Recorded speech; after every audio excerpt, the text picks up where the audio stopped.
Hi எல்லாருக்கும் வணக்கம். இன்னைக்கு நம்ம ஒரு கேக் ரெசிபி தான் பார்க்க போகிறோம். என்னோட பையனோட பர்த்டே. ஸோ நான் அவனுக்காக ஒரு ஓரியோ கேக் பண்ண போகிறேன். ஸோ அந்த ஓரியோ கேக் எப்படி பண்ணுறதுங்கிறத பார்க்கலாம் வாங்க. இந்த ஓரியோ கேக் பண்ணுறதுக்காக நான் இந்த மாதிரி ஒரு பேக்கெட் ஓரியோ குக்கீஸ் வாங்கி அதிலிருந்து 2 லேயர்ஸ் மட்டும் நான் எடுத்துக்க போகிறேன். அந்த 2 லேயர்ஸ் மட்டும்தான் நான் எடுத்துக்க போகிறேன். ஸோ இதிலேருந்து நம்ம இப்போது அந்த க்ரீம் பார்ட்டையும் அந்த பிளாக் கலரில் இருக்கிற குக்கி பார்ட்டையும் நம்ம செப்பரேட் பண்ணி எடுத்துக்கலாம். இது பண்ணிகிட்ருக்கிற கேப்பில் நம்ம ஓவனை ப்ரீஹீட் பண்ணிக்கணும் 180 டிகிரி செல்சியஸில். இந்த மாதிரி நம்ம செப்பரேட் பண்ணி எடுத்துக்கலாம். ஸோ கடைசியாக நமக்கு அந்த க்ரீம் பார்ட் தேவைப்படும். அதனால் அதை மாற்றி ஒரு பிளேட்டில் நம்ம வச்சுக்கலாம். ஸோ இந்த மாதிரி நான் அதில் இருக்கிற அந்த 2 லேயர்ஸையும் இந்த மாதிரி நான் பண்ணி எடுத்துக்க போகிறேன்.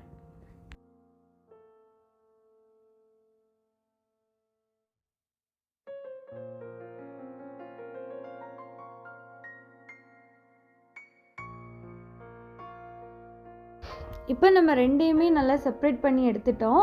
இப்போ இந்த குக்கி பாட்டை நம்ம மிக்ஸி ஜாரில் போட்டு நல்லா ஃபைன் பவுடராக நம்ம பொடிச்சு எடுத்துக்கலாம்.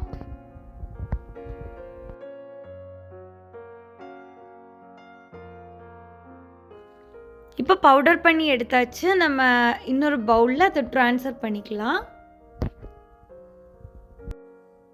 நல்லா மிக்ஸ் பண்ணி கொடுத்துக்கலாம்.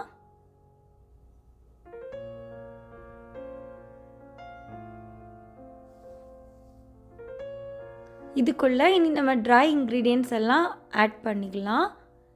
அதுக்கு 3/4 நான் மைதா எடுத்துக்கிறேன். அதில் 1 டீஸ்பூன் பேக்கிங் பவுடரும் நான் ஆட் பண்ணிக்கிறேன். ஸோ அந்த ஜல்லடை யூஸ் பண்ணி நல்லா ஜலிச்சு எடுத்துக்கலாம்.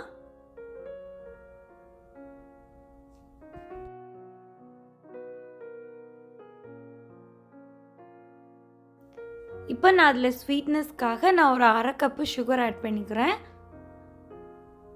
அதை நல்லா மிக்ஸ் பண்ணிக்கலாம். எல்லா ட்ரை இன்க்ரீடியன்ட்ஸையும் நல்லா இப்போ மிக்ஸ் பண்ணி கொடுத்துக்கலாம். இப்போ இந்த ட்ரை இன்க்ரீடியன்ட்ஸில் நான் இப்போ 1 கப் பட்டர் ஆட் பண்ணிக்கிறேன். இது அன்சால்டட் பட்டர் மெல்ட் பண்ணி வச்சுருக்கிறேன். அதை நம்ம இதில் ஆட் பண்ணிக்கலாம்.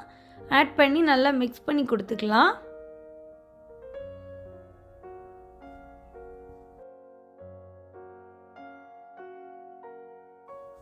இப்போ பட்டரோடு நம்ம மிக்ஸ் பண்ணி கொடுத்துட்டோம். அதுக்கப்புறமா இதில் 1 கப்பு நான் பால் ஆட் பண்ணிக்கிறேன். அதையும் இதில் மிக்ஸ் பண்ணி கொடுத்துக்கலாம்.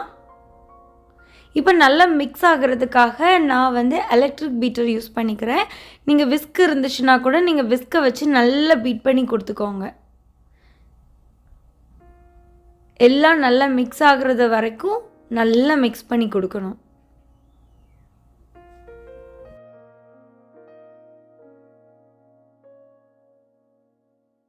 இப்போ கேக்கோட மாவு அங்கே ரெடி ஆகிடுச்சது. இது பேக் பண்ணுறதுக்காக நான் ஒரு ட்ரே எடுத்துக்கிறேன். அந்த ட்ரே சைடில் எல்லா இடத்துலையும் நான் ஆயிலை ஸ்ப்ரெட் பண்ணிக்கிறேன். அப்போ தான் நம்ம பேக் பண்ணிவிட்டு கேக் எடுக்கும்போது ரொம்ப ஈஸியாக இருக்கும். அதுக்கப்புறமா இந்த மாதிரி நான் பார்ச்மெண்ட் பேப்பரை ரவுண்ட் ஷேப்பில் கட் பண்ணி வச்சுருக்கிறேன். அதை அடியில் வைக்கிறதுக்காக உங்ககிட்ட அந்த மாதிரி பேப்பர் இல்லாட்டி நீங்கள் மைதாவை கூட மேலே டஸ்ட் பண்ணி விட்டுக்கலாம். ஸோ எங்கிட்ட இருக்கிறதுனால நான் அதை வச்சுக்கிறேன். வச்சுட்டு அதுக்குள்ளே நான் அந்த கேக்கோட மாவை எடுத்து ஊற்றிக்க போகிறேன்.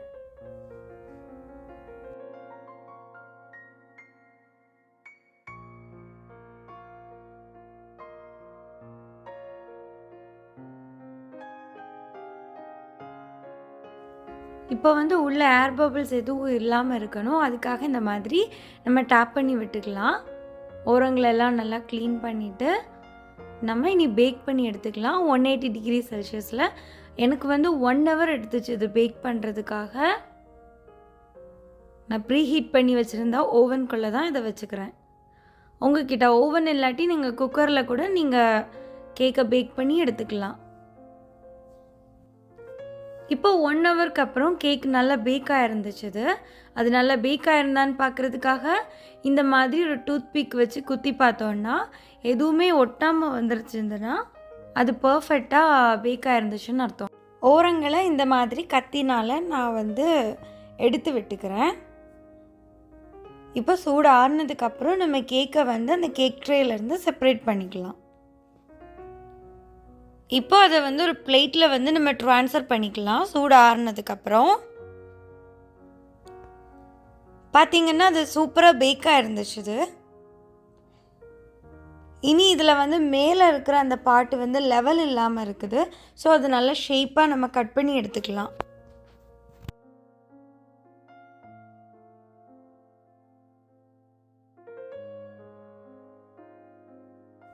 இப்போ பார்த்திங்கன்னா மேலே இருக்கிற லெவலாக நம்ம கட் பண்ணி எடுத்துட்டோம். இனி இதை நம்ம லேயர் பண்ணணும். லேயர் பண்ணுறதுக்காக நான் வந்து சைடில் வந்து லைட்டாக இந்த மாதிரி கட் பண்ணி விட்டுக்கிறேன். ரொம்ப டீப்பாக உள்ள போகணும்னு தேவையில்லை, ஏன்னா நான் த்ரெட்டு யூஸ் பண்ணி தான் லேயர் பண்ண போகிறேன். ஸோ த்ரெட்டு யூஸ் பண்ணி நீங்கள் கட் பண்ணிங்கன்னா அது வந்து ஈவனாக உங்களுக்கு லேயராக கிடைக்கும். பார்த்திங்கன்னா நான் இந்த மாதிரி தான் நான் கட் பண்ணுறேன். நான் ரொம்ப டீப்பாக போகலை உள்ள. ஸோ இந்த மாதிரி எல்லா சைட்லேயும் நம்ம லைட்டாக கட் பண்ணி விட்டுக்கலாம்.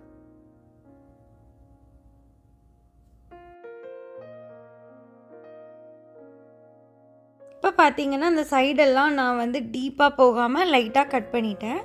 இப்போ நம்ம ஒரு த்ரெட் யூஸ் பண்ணிக்கலாம்.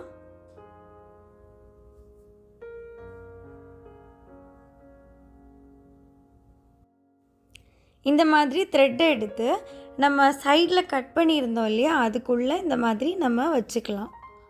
நம்ம டீப்பாக கட் பண்ணல, லைட்டாக தான் நம்ம கட் பண்ணியிருக்கிறோம். ஓரங்கள் எல்லா சைட்லேயும் இந்த மாதிரி தான் நம்ம கட் பண்ணியிருக்கிறோம். ஸோ இந்த மாதிரி நம்ம த்ரெட்டை உள்ளுக்குள்ளே நம்ம விட்டுக்கலாம். ஸோ எல்லா சைட்லேயும் விட்டாச்சு.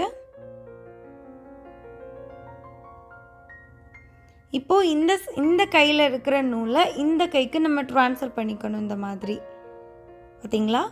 இப்போ நம்ம ட்விஸ்ட் பண்ணி இப்படியே நம்ம இழுத்து விட்டோம்னா உள்ளுக்குள்ளே நல்லா டீப்பாக அது கட் ஆகிடும். இந்த மாதிரி நம்ம நூலை வெளியில் எடுத்துக்கலாம். இப்போ பார்த்திங்கன்னா அது சூப்பராக கட் ஆகிருக்கும்.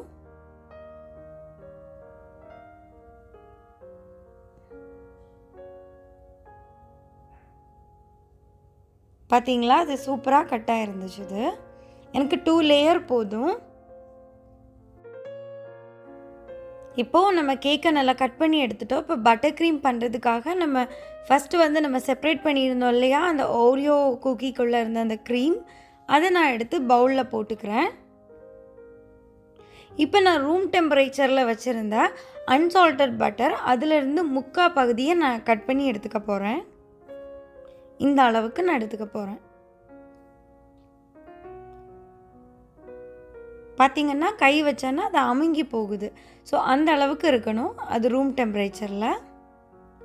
இப்போ உங்களுக்கு எக்ஸ்ட்ராவாக உங்களுக்கு ஸ்வீட்னஸ் தேவைன்னா நீங்கள் இன்னுமே கொஞ்சம் சுகர் ஆட் பண்ணிக்கலாம். பவுடர் சுகர் தான் நீங்கள் ஆட் பண்ணிக்கணும். அதாவது மிக்சியில் நீங்கள் பவுடர் பண்ணி இதில் ஆட் பண்ணிக்கலாம். இப்போ இதை நல்லா பீட் பண்ணி எடுத்துக்கலாம். ஓவராகவும் பீட் பண்ணக்கூடாது. ஓவராக நீங்கள் பீட் பண்ணிங்கன்னா அது யோகர்ட் மாதிரி பிரிஞ்சு வந்துடும். ஸோ அந்த கன்சிஸ்டன்சி நான் உங்களுக்கு காட்டுறேன் எப்படி பீட் பண்ணணுன்னு.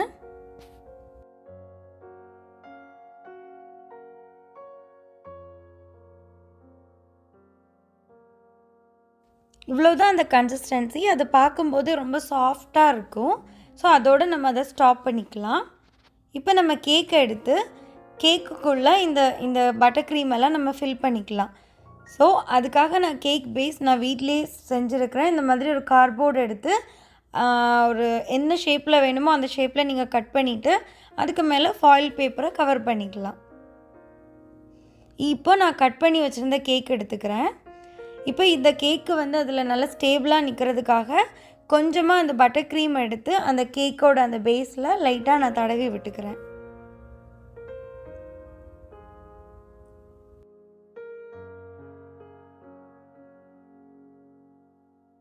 இப்போ நம்ம கட் பண்ணி வச்சுருந்த அந்த கேக்கை எடுத்து இது மேலே வச்சுக்கலாம். இது மேலே இருந்த பாட்டை தான் நான் இப்போ அடியில் வச்சுக்கிறேன். இப்போ அந்த கேக்கை நல்லா மாய்ஸ்டாக இருக்கிறதுக்காக நான் கொஞ்சம் சுகரை வந்து தண்ணியில் மிக்ஸ் பண்ணி வச்சுருக்கிறேன். அதை வந்து இதுக்கு மேலே நம்ம இந்த மாதிரி ஸ்ப்ரெட் பண்ணி விட்டுக்கலாம்.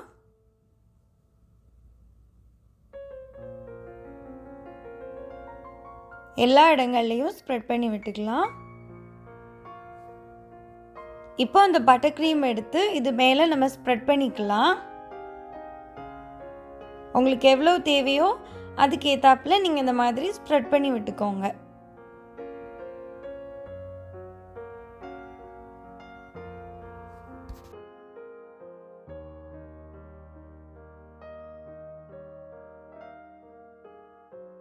இப்போ அடுத்த லேயர் கேக் எடுத்து இது மேலே நம்ம வச்சுக்கலாம். இது அடியில் இருந்த பார்ட் அதை நான் இந்த மாதிரி மேலே வச்சுக்கிறேன். இப்போ பார்க்கும்போதே உங்களுக்கு ஓரியோ குக்கி மாதிரி இருக்கும். ஸோ இப்போ சைடெல்லாம் நல்லா லெவல் பண்ணிக்கிட்டு அப்போ தான் உங்களுக்கு சைட்லெல்லாம் ஃபில் பண்ணும்போது உங்களுக்கு ஈவனாக வரும். ஸோ இந்த மாதிரி லெவல் பண்ணி விட்டுக்கலாம். அப்புறமா சேம் ப்ராசஸ் தான். அந்த கேக்குக்கு மேலே நீங்கள் சுகர் சிரப்பு ஊற்றிக்கணும். அதுக்கப்புறம் அந்த பட்டர் க்ரீம் எடுத்து நீங்கள் ஃபில் பண்ணிக்கணும். அப்புறமா ஓரங்களையும் நீங்கள் இந்த மாதிரி பட்டர் க்ரீம் எடுத்து நீங்கள் கவர் பண்ணிக்கலாம்.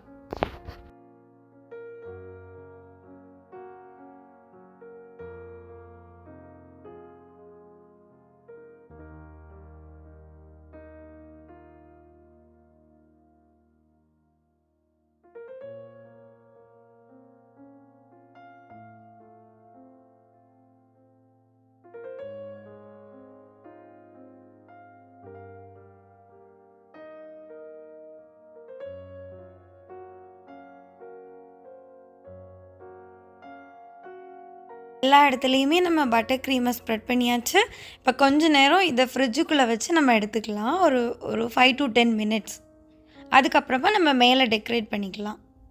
இப்போ ஃப்ரிட்ஜிலேருந்து ஒரு 10 நிமிஷத்துக்கு அப்புறம் நம்ம எடுத்தாச்சு. இப்போ சைடில் ஏதாவது உங்களுக்கு எக்ஸ்ட்ராவாக ஃபில் பண்ணணுன்னா நீங்கள் ஃபில் பண்ணிக்கோங்க. அப்புறமா மேலே வந்து டிசைன் கொடுக்குறதுக்காக ஓரியோ குக்கியை வந்து மிக்ஸி ஜாரில் நான் பவுடர் பண்ணி எடுத்துருக்கிறேன். அதை இந்த மாதிரி மேலே நம்ம ஸ்ப்ரெட் பண்ணி விட்டுக்கலாம்.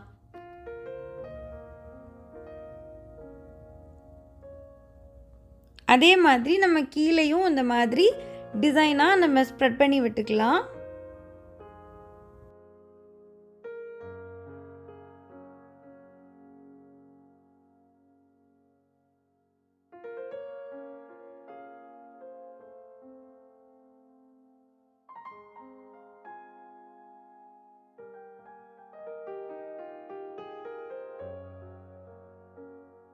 பார்த்தீங்கன்னா நம்மளோட ஓரியோ கேக் ரெடி ஆகிடுச்சிது. இது மேலே இன்னுமே நான் டிசைன் கொடுக்கறதுக்காக நான் பைப்பிங் பேக்கில் பட்டர் க்ரீமை வந்து ஃபில் பண்ணிக்க போகிறேன். உங்ககிட்ட பைப்பிங் பேக் இல்லாட்டி நீங்கள் பால் கவரு இல்லாட்டி நீங்கள் ஒரு சிப்லாக் பேக் எது வேணாலும் நீங்கள் யூஸ் பண்ணிக்கலாம். அதுக்குள்ளே நீங்கள் பட்டர் க்ரீமை ஃபில் பண்ணிவிட்டு ஒரே ஒரு கார்னரை மட்டும் நீங்கள் சிசர்ஸால் கட் பண்ணிக்கோங்க. கட் பண்ணிவிட்டு நீங்கள் டிசைன் கொடுத்துக்கலாம்.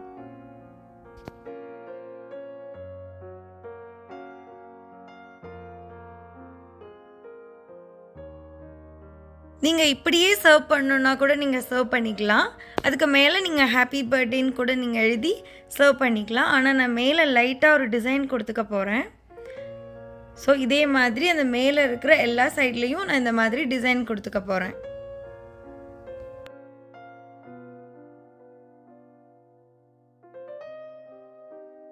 இப்போ மேலே டிசைன் கொடுத்தாச்சு. ஸோ இன்னுமே இந்த கேக்கை அழகாக்குறதுக்காக இந்த மாதிரி ஓரியோ குக்கியை இந்த மாதிரி மேலே நம்ம இந்த மாதிரி டிசைனாக வச்சுக்கலாம்.